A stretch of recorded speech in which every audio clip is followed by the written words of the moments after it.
Welcome to the African Leadership Series, where we bring you great inspirational speeches of African leaders. Somebody should find that associating with Africa is beneficial. And for example, Africa and the United States, if they worked together, it would benefit both Africa and the United States than when you have Africa dealing with individual countries or ignoring them altogether.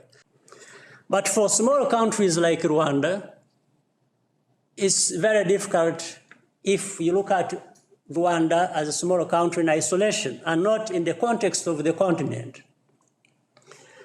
So it is difficult to maintain a predictable, consistent relationship as Rwanda and the United States. Because within the United States, I'll give you quickly an example affecting Rwanda already. You know, we used to be eligible to AGOA, African Growth Opportunity Act. And then when Rwanda wanted to grow its textile industries, and therefore reduced on the flow of used clothes into Rwanda, some lobbyists, people who are benefiting in the United States from this trade, and by the way, the used clothes, most of it would come from China. And they were selling it to Africa. They have been doing that, and they were selling those clothes to Rwanda. And when we wanted to grow our industries, so the lobbyists who were benefiting from this used clothes trade actually influenced the powers that be in the United States to strike off AGOA Rwanda so that we came under punishment for just doing that, for wanting to grow economy. So you can see a small country trying to grow its economy, its industries, and has to deal with this situation, then there is a backlash, and we have suffered for that. Of course, there are exemptions. In the past, we have seen PEPFAR that we benefited from greatly, and that's how Rwanda built its health systems.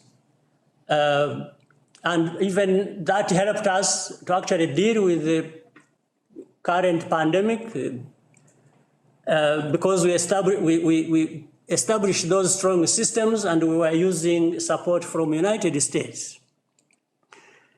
So, but at the same time, United States also, and that affects Rwanda, is one of the two countries in the whole world that refused to use, say, the terminology that was agreed by everybody in the United Nations, referring to the tragic events that happened in our country as genocide against the Tutsis. And we have never understood why, because we even entered into arguments and said, well, if you are talking about the Holocaust, you are talking about the Holocaust of the Jews. You are not talking about everybody who died during that period when the Jews were being killed under the Holocaust. So, but for some reasons which they have not even explained, they prefer to say, no, yeah, you know, some other people died. We went into arguments, but United States comes out, imagine powerful United States as it is, and is arguing on this non-issue that has been sorted out at the UN. We cannot understand what is behind it or who benefits from it. So this creates an atmosphere of unpredictability, and that's how it becomes difficult for Rwanda, therefore, to predict what is going to happen going forward in terms of relationship. We suffer from one fact that there is so much talk about sovereignty, but you find either we don't qualify to have these sovereign rights, every other person across the world wants to decide either for Rwanda or decide for Africa. And therefore, the best thing is to let Africa and Rwanda be partners with developed countries, powerful countries, and Rwanda or Africa therefore decide on what we want for ourselves going forward. For example, and we are just reminded by this pandemic, when you find that countries are suffering because they do not have health systems built in a manner that will serve them when such a pandemics strike. Therefore, that means we need to build our health systems. We need to look at climate change that affects us. We need to look at growing our industries.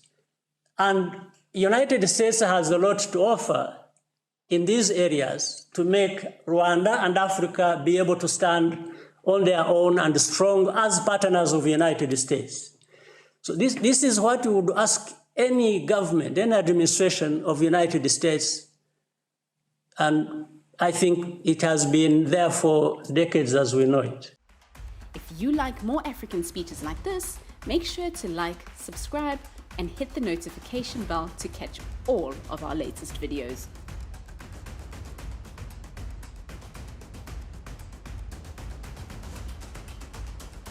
Also remember to leave your suggestions and topics that you'd like us to cover in the comments below.